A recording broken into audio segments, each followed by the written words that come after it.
Welcome to The Short Truth, unveiling history, one short video at a time. ஒரு பெண் அவமானப்படுத்தப்படுகிறாள். அவள் அழ வேண்டுமென்று உலகம் நினைக்கிறது. ஒரு பெண் கோபப்படுகிறாள். அவள் உடைக்க வேண்டுமென்று உலகம் எதிர்பார்க்கிறது. ஆனால் ஒரு பெண் அமைதியாக நிற்கிறாளென்றால் அவள் பலவீனமா? இல்லை. அவள் பெயர் திரௌபதி. இந்த கதை ஒரு அரசியின் கதை அல்ல. இந்த கதை ஒரு பெண்ணின் மரியாதை, ஒரு சாம்ராஜ்யத்தின் விதியை மாற்றிய கதை. திரௌபதி அக்னியில் பிறந்தவள். அவள் பிறப்பே ஒரு எச்சரிக்கை. நான் சுகத்திற்காக பிறக்கவில்லை, நான் மாற்றத்திற்காக பிறந்தேன். அவள் அழகி, அவள் புத்திசாலி, அவள் துணிச்சலானவள்.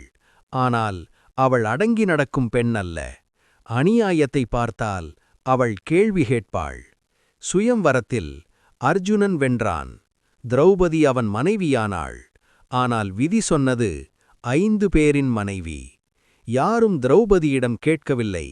அவள் உள்ளத்தில் ஒரு கேள்வி: ஒரு பெண்ணின் வாழ்க்கையை அவளை கேட்காமல் தீர்மானிக்கலாமா? அவள் கோபப்படுகிறாள், ஆனால் கத்தவில்லை. அவள் எதிர்க்கிறாள், ஆனால் உடைக்கவில்லை. இதுதான் செல்ஃப் கண்ட்ரோல். இதுதான் டிக்னிட்டி. சூதாட்ட சபை. யுதிஷ்டிரன் அனைத்தையும் இழக்கிறான். நாடு, சொத்து, சகோதரர்கள், தன்னை. இறுதியில் திரௌபதி. ஒரு பெண் பந்தயப் பொருளாக மாற்றப்படுகிறாள். அந்த நிமிடம் திரௌபதி கத்தவில்லை. அவள் ஒரு கேள்வி கேட்கிறாள். யுதிஷ்டிரன் முதலில் தன்னை இழந்தாரா அல்லது என்னை இழந்தாரா? ஒரே ஒரு கேள்வி.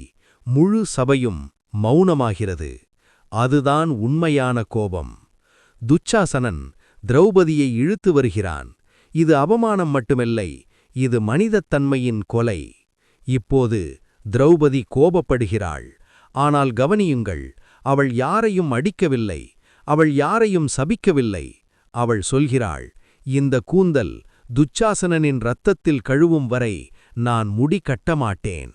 இது இமோஷனல் ஆங்கர் அல்ல, இது பர்பஸ்ஃபுல் ஆங்கர். அவளிடம் ஆயுதமில்லை, அவளிடம் படையில்லை. ஆனால் அவளிடம் ஒன்று இருக்கிறது: செல்ஃப் ரெஸ்பெக்ட். அவள் கிருஷ்ணனை அழைக்கிறாள். உடல் காப்பாற்றப்படுகிறது. ஆனால் அதைவிட முக்கியமானது, அவள் மரியாதை காப்பாற்றப்படுகிறது.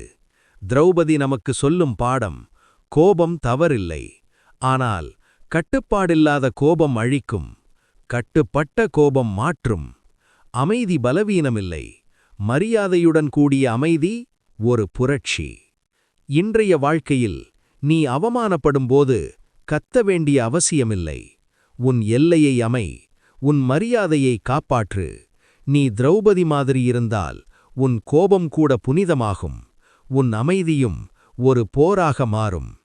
இந்த கதை உங்களை சிந்திக்க வைத்திருந்தால் ஒரு லைக் கொடுங்கள். இந்த செய்தி உலகம் முழுக்க போக ஷேர் செய்யுங்கள். இன்னும் இப்படி அர்த்தமுள்ள கதைகளுக்காக சப்ஸ்கிரைப் செய்யுங்கள். நன்றி.